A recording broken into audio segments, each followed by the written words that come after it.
Bonjour à tous, aujourd'hui dans cette vidéo je vais vous proposer de visualiser l'addition de deux fractions avec des rectangles. Pour représenter 3 cinquièmes, eh bien je vais dessiner un rectangle, ici. Ici j'ai une fraction avec un 5, une fraction avec un 3. Je vais donc couper ce rectangle dans sa plus grande longueur, ici celle-là. Donc je vais découper en 5. Donc ici je vais faire 1, 2, 3, 4 et 5. Donc voici ici un rectangle que je vais considérer d'unité 1 et je vais hachurer 3 parties sur les 5. Donc ici 1, 2 et 3. J'ai ainsi hachuré 3 parties de mon rectangle sur 5. J'ai donc hachuré 3 cinquièmes de mon rectangle. Ensuite, je vais représenter le même rectangle.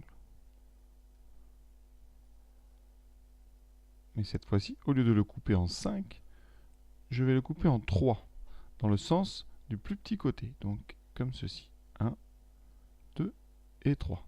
Et là, je vais en hachurer uniquement que 2 parties sur les 3. J'aurai donc hachuré 2 tiers. 1 tiers, 2 tiers.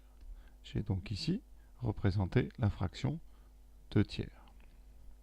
Et maintenant, comment faire pour transformer ces fractions pour pouvoir les ajouter? Vous voyez, ici, mes zones ne sont pas du tout de la même surface. Si je veux les ajouter, il faut que j'ai une surface, une base commune. Et pour ça, ça va être très simple. Eh bien, je vais couper le premier rectangle en 3 dans le sens de la plus petite longueur, ici, dans le sens de la largeur. Vous voyez, en faisant ceci, qu'est-ce que j'ai fait? Eh bien, maintenant, au lieu d'avoir 3 parts sur 5, j'ai quoi? En tout, j'ai 15 parts et j'en ai hachuré 9. J'ai donc une fraction qui est égale à 9 quinzièmes. C'est-à-dire que, ici, mon 3 cinquièmes, je l'ai transformé en quoi? Chaque part ici a été coupée en 3, donc j'ai 3 fois plus de parts, donc j'ai 3 fois 3, 9 parts, mais chacune représente une surface ici plus petite, et donc le nombre de parts total est maintenant non plus de 5, mais de 3 fois 5. Ce qui fait que ma fraction qui valait 3 cinquièmes vaut aussi 3 fois 3, 9 sur 15. Donc ma fraction de 3 cinquièmes vaut 9 quinzièmes. Vous voyez, j'ai changé le dénominateur sans changer la valeur de la fonction. Et bien dans le deuxième rectangle, on va faire la même opération, c'est-à-dire qu'on va couper, mais cette fois-ci non plus en 3 dans le sens de la largeur, mais en 5. Ainsi, vous voyez, j'ai découpé mes deux rectangles de la même façon. Dans le premier, j'avais 9 parts sur 15 assurées, et maintenant ici, en coupant en 5, eh bien si je regarde, j'ai 5 fois plus de parts, donc j'ai 2 fois 5 parts, c'est le numérateur, le nombre de parts, mais les parts ne sont plus des parts d'un tiers, mais ici, ce sont, vous voyez, des quinzièmes de parts. Donc j'en ai 5 fois plus des parts, 3 fois 5. Ce qui fait que j'ai assuré maintenant 10 parts sur 15. Et maintenant, vous voyez, c'est beaucoup plus facile pour ajouter, parce qu'on va compter les parts. Donc je vais représenter mon rectangle ici vide, en le coupant en 15. Je vais additionner. Donc, dans le premier, j'ai déjà 9 parts. Donc, 1, 2, 3, 4, 5, 6, 7, 8 et 9.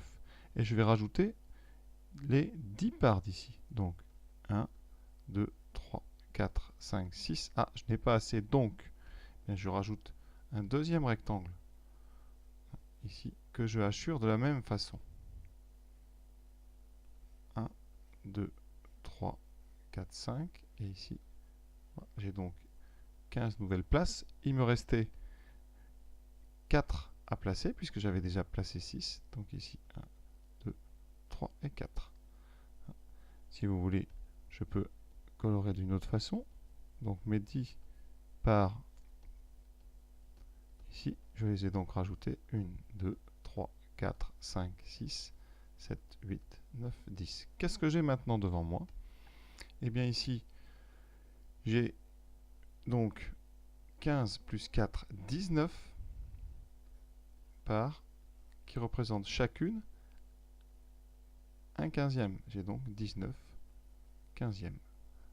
je refais ça maintenant avec la fameuse méthode de la mise au même dénominateur. Donc, je réécris 3 cinquièmes avec un trait un peu plus long, plus 2 tiers.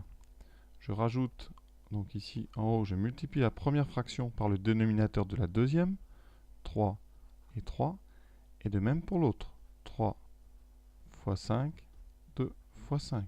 J'obtiens donc ici 9 sur 15, j'ai bien 9 parts qui sont chacune 1/15e de l'unité, plus 2 fois 5, 10, plus 15, et j'obtiens bien donc ici deux fractions même dénominateur que je peux maintenant ajouter facilement.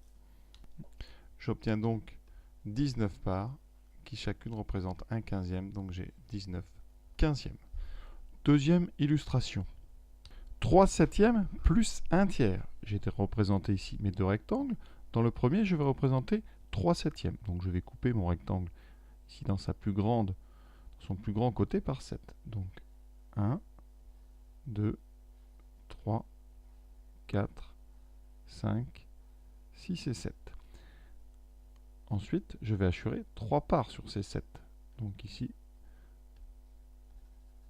1 septième, 2 septièmes, 3 septièmes. Dans le deuxième rectangle, et maintenant, eh bien celui-là, je vais le couper en 3, dans ce sens son plus petit côté. 1, 2, j'ai donc 3 parts, je vais en assurer une seule, de façon à représenter 1 tiers de ma zone. Et maintenant, je dois ajouter ceci. Donc pour ça, je vais représenter le même rectangle, et je vais le couper dans les deux sens. Et dans le même temps, je vais redécouper mon premier en 3 dans le sens du petit côté. Donc, ici et là. Et de même avec le deuxième, je vais le couper en 7 dans son plus grand côté. 1, 4, 5, ici, 6 et 7. 1, 2, 3, 4, 5, 6 et 7. Voilà. Et maintenant, qu'est-ce que j'ai obtenu? Dans mon premier rectangle, j'ai maintenant 9 petits rectangles assurés sur 7 fois 3, 21. Donc j'ai assuré 9 21e, c'est-à-dire 9 sur 21. Oui, c'est comme si j'avais transformé la première fraction en multipliant son numérateur par 3, puisque j'ai multiplié le nombre de parts par 3. Mais des parts, j'en ai 3 fois plus, donc dessous, j'aurai 21. Donc j'ai bien 9 sur 21. Pour ma deuxième fraction, ici maintenant, j'ai coupé en 7. Donc j'ai 7 fois plus de parts, j'en ai 7. Mais par contre, ce sont des parts plus petites, puisque maintenant, j'en ai 21. Donc j'ai une surface assurée de 7 sur 21. Et quand je vais ajouter ces deux fractions, maintenant je vais pouvoir le faire. Il suffit de colorier des petits carrés. Donc ici, pour ma première, je vais assurer 9 cases, 9 petits rectangles, ce qui représente 9 sur 21. On a bien 21 petits rectangles. Et ensuite, je vais rajouter les 7 qui sont en orange. Donc 1, 2, 3, 4, 5, 6 et 7. Et maintenant, je n'ai plus qu'à compter. J'ai maintenant assuré 9 et 7, 16 rectangles sur mes 21. Donc j'ai assuré 16 sur 21. Et voilà comment on a pu additionner. Donc dans mon calcul initial, ça me donne ici le fait que j'ai multiplié le haut et le bas de la première fraction par 3, de façon à avoir 3 fois plus de parts, mais qui sont 3 fois plus petites. La deuxième fraction, elle, a été multipliée en haut et en bas par 7, puisque j'ai coupé tout en 7. Donc j'ai 7 fois plus de parts, mais qui sont 7 fois plus petites. Ça me donne, vous voyez, 9 sur 21 plus 7 sur 21. Et ça, ce sont deux fractions même dénominateur. Et donc, on a déjà vu ça. En bas, on aura donc la 21. Et on a 9 plus 7, ce qui fait 16 sur 21. Voilà, j'espère que ça vous a permis de bien comprendre pourquoi et comment on change un dénominateur pour additionner deux fractions. À bientôt.